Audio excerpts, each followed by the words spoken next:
ನಮಸ್ಕಾರ ವೀಕ್ಷಕರೇ, ನಮ್ಮ ದೇಹ ಫಿಟ್ ಆಗಿರಲು ಈ ಕೆಳಗಿನ ನಿಯಮಗಳನ್ನು ಪಾಲಿಸಿ. ನಡೆಯುವಾಗ ಹೆಚ್ಚು ತಲೆ ಬಾಗಿಸುವುದು, ಬೆನ್ನು ಬಾಗಿಸುವುದು, ಹೊಟ್ಟೆ ಮುಂದಕ್ಕೆ ಚಾಚಿ ನಡೆಯುವುದು ಇವುಗಳನ್ನು ತಪ್ಪಿಸಿ. ತಲೆಯನ್ನು ಬಾಗಿಸಿ ನಡೆಯುವುದರಿಂದ ಕೆನ್ನೆಗಳಲ್ಲಿ ಮಾಂಸ ಹೆಚ್ಚಾಗಿ ತನ್ನ ಸೊಬಗನ್ನು ಕಳೆದುಕೊಳ್ಳುತ್ತದೆ. ಭುಜಗಳನ್ನು ಬಗ್ಗಿಸಿ ನಡೆಯುವುದರಿಂದ ಬೆನ್ನು ಬಾಗುತ್ತದೆ. ಹೊಟ್ಟೆಯನ್ನು ಚಾಚಿ ನಡೆಯುವುದರಿಂದ ಬೊಜ್ಜು ಬೆಳೆಯುತ್ತದೆ. ಇವು ಸೌಂದರ್ಯವನ್ನು ಕುಗ್ಗಿಸುವುದಲ್ಲದೆ ವಯಸ್ಸಾದ ಕಲೆಯನ್ನು ನೀಡುತ್ತದೆ. ನೇರವಾದ ನಡೆ, ಎತ್ತಿದ ತಲೆ, ಬಿಗಿಯಾದ ಭುಜ, ಒಳಕೆಳೆದುಕೊಂಡ ಹೊಟ್ಟೆ ಇವು ಸೌಂದರ್ಯವನ್ನು ಹೆಚ್ಚಿಸುತ್ತದೆ. ಮಧ್ಯಾಹ್ನ ವಿಶ್ರಮಿಸುವ ಅಭ್ಯಾಸವಿರುವ ಮಹಿಳೆಯರು ದಿಂಬಿಗೆ ಬದಲು ತಲೆಯ ಕೆಳಗೆ ಕೈಯನ್ನು ಮಡಚಿಟ್ಟು ಪಕ್ಕಕ್ಕೆ ತಿರುಗಿ ವಿಶ್ರಮಿಸಿದರೆ ಸೊಂಟದ ನೋವು, ಬೆನ್ನಿನ ನೋವು ಮಾಯವಾಗುತ್ತದೆ. ವಾಕಿಂಗ್, ಏರೋಬಿಕ್ಸ್, ಯೋಗಾಸನ, ಜಾಗಿಂಗ್, ಸೈಕಲ್ ಸವಾರಿ ಯಾವುದಾದರೂ ಒಂದನ್ನು ಅಳವಡಿಸಿಕೊಳ್ಳಬೇಕು. ಸ್ವಲ್ಪ ದಿನಗಳು ವ್ಯಾಯಾಮ, ವಾಕಿಂಗ್ ಮಾಡಿ ಬಿಟ್ಟು ಬಿಡಬಾರದು. ಯಾವಾಗಲೂ ಇವುಗಳನ್ನು ಮಾಡುತ್ತಲೇ ಇರಬೇಕು. ತಕ್ಷಣ ತೂಕ ಇಳಿಯುವಂತಹ ಪದ್ಧತಿಗಳನ್ನು ಅಳವಡಿಸಿಕೊಳ್ಳಬಾರದು. ನಿಧಾನವಾಗಿ ಶಾಶ್ವತವಾಗಿ ತೂಕ ಇಳಿದಿರಬೇಕು.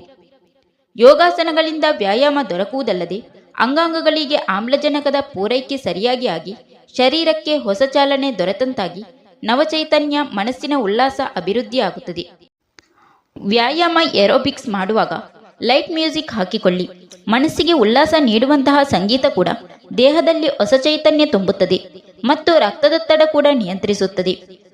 ಪ್ರತಿದಿನ ಬೆಳಿಗ್ಗೆ 1 ಗ್ಲಾಸ್ ಬಿಸಿ ನೀರಿಗೆ ನಿಂಬೆ ರಸವನ್ನು ಹಿಂಡಿ ಸಕ್ಕರೆ ಇಲ್ಲದಂತೆ ಕುಡಿಯಿರಿ. ಅರ್ಧ ಗಂಟೆಯ ನಂತರ ಬೇರೆ ಏನನ್ನಾದರೂ ಸೇವಿಸಿರಿ. ಅಸಿಡಿಟಿ ಇರುವವರು ಇದನ್ನು ಅನುಸರಿಸಬಾರದು. ಪ್ರತಿದಿನ ನಿಧಾನವಾಗಿ ಕನಿಷ್ಠ 2 ಕಿಲೋಮೀಟರ್ ದೂರ ನಡೆಯುವ ಅಭ್ಯಾಸ ಬೆಳೆಸಿಕೊಳ್ಳಬೇಕು. ನಿಮ್ಮ ಎತ್ತರ, ನಿಮ್ಮ ವಯಸ್ಸು ಎರಡಕ್ಕೂ ಸರಿಯಾಗುವಂತೆ ನಿಮ್ಮ ದೇಹದ ತೂಕ ಇರಬೇಕು.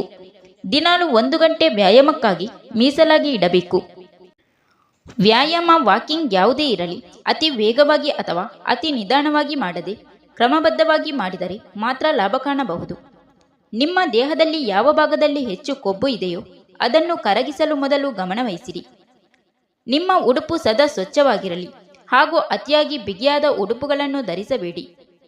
ನಿಮ್ಮ ನಡೆ, ಭಂಗಿ, ನಗು, ಮಾತು ಆಕರ್ಷಕವಾಗಿರಲಿ. ಮುಖವನ್ನು ಆದಷ್ಟು 2 ಬಾರಿ ಸ್ವಚ್ಛವಾಗಿ ತೊಳೆದುಕೊಳ್ಳಿ. ಹೊರಗೆ ಹೋಗುವಾಗ ಮಾಯಿಶ್ಚರೈಸರ್ ತಪ್ಪಿಸಬೇಡಿ. ಹಾಗೆಯೇ ಕ್ಲೀನರ್ನಿಂದ ಮೇಕಪ್ ತೆಗೆಯಿರಿ. ಕ್ಲೀನರ್ ಬದಲು ಹಾಲಿನ ಕೆನೆ ಕೂಡ ಬಳಸಬಹುದು. ನಂತರ ಮುಖ ತೊಳೆಯಿರಿ. ವಾರಕ್ಕೆ 2 ಬಾರಿ ಕೂದಲನ್ನು ಸ್ವಚ್ಛ ಮಾಡಿ. ವಾರಕ್ಕೊಮ್ಮೆ ಉಗುರು ಕತ್ತರಿಸಿ ಸ್ವಚ್ಛ ಮಾಡಿ. ಫೇಸ್ ಮಾಸ್ಕ್ ಬಳಸಿ. ದೇಹದ ತೂಕದತ್ತ ಗಮನವಿರಲಿ. ನಮ್ಮ ಉಡುಪನ್ನು ಸದಾ ಸ್ವಚ್ಛವಾಗಿ, ಫ್ರೆಶ್ ಆಗಿ ಇರಿಸಿಕೊಳ್ಳಿ. ದಿನಾಲು ಜೇನು ಸೇವಿಸುವುದರಿಂದ ಮೈಯಲ್ಲಿ ಸುಕ್ಕು ಬರುವುದಿಲ್ಲ ಹಾಗೂ ಮೈಯಲ್ಲಿರುವ ಅನಾವಶ್ಯಕ ಕೊಬ್ಬು ಕರಗಿ ಮೈಮಾಟ ಉತ್ತಮವಾಗುತ್ತದೆ. ಆಹಾರವನ್ನು ಆತುರವಾಗಿ ತಿನ್ನಬೇಡಿ. ಹಾಗೆಯೇ ತಟ್ಟೆಯ ಮುಂದೆ ಅರ್ಧ ಗಂಟೆಗಿಂತ ಜಾಸ್ತಿ ಹೊತ್ತು ತಿನ್ನಬೇಡಿ. ಆಹಾರವನ್ನು ಜಗಿದು ತಿನ್ನಿ. ಒಳಗಿನ ಆರೋಗ್ಯವು ಎದ್ದು ಕಾಣುವ ಆರೋಗ್ಯಕರ ಸೌಂದರ್ಯವನ್ನು ದ್ವಿಗುಣಗೊಳಿಸುತ್ತದೆ. ದಪ್ಪವಾಗಿರುವವರು ಮೈ ಕರಗಿಸಬೇಕಾದರೆ ಅವರು ದಿನನಿತ್ಯದ ಬಳಕೆಯಲ್ಲಿ ಅನ್ನ, ತುಪ್ಪ, ಕೊಬ್ಬಿನ ಪದಾರ್ಥಗಳನ್ನು, ಕರಿದ ತಿಂಡಿಗಳನ್ನು ಆದಷ್ಟು ಕಡಿಮೆ ಮಾಡಬೇಕು. ಹೆಚ್ಚು ತರಕಾರಿ, ಹಣ್ಣು, ಹಣ್ಣಿನ ರಸ ಸೇವಿಸಬೇಕು. ಸಕ್ಕರೆ ಬದಲು ಜೇನುತುಪ್ಪವನ್ನು ಉಪಯೋಗಿಸಿದರೆ ಒಳ್ಳೆಯದು. ಸಕ್ಕರೆಯ ಬದಲಾಗಿ ಬೆಲ್ಲವನ್ನು ಉಪಯೋಗಿಸುವುದು ಆರೋಗ್ಯಕರ. ಅದರ ಜೊತೆಗೆ ಸ್ಕಿಪ್ಪಿಂಗ್, ವಾಕಿಂಗ್, ಈಜುವುದು ಇವುಗಳನ್ನು ಮಾಡುವುದರಿಂದ ಕೊಬ್ಬು ಕರಗುತ್ತದೆ. ತುಪ್ಪ ಹಾಗೂ ಎಣ್ಣೆಯ ಪದಾರ್ಥಗಳನ್ನು ಅತಿಯಾಗಿ ಸೇವಿಸಬೇಡಿ. ಊಟ ಮಾಡುವಾಗ ಓದುತ್ತಲೋ ಟಿವಿ ನೋಡುತ್ತಲೋ ಇರಬೇಡಿ. ವೇಗವಾಗಿ ನಡೆಯುವುದರಿಂದಲೂ ದೇಹದ ಕೊಬ್ಬು ಕರಗುತ್ತದೆ.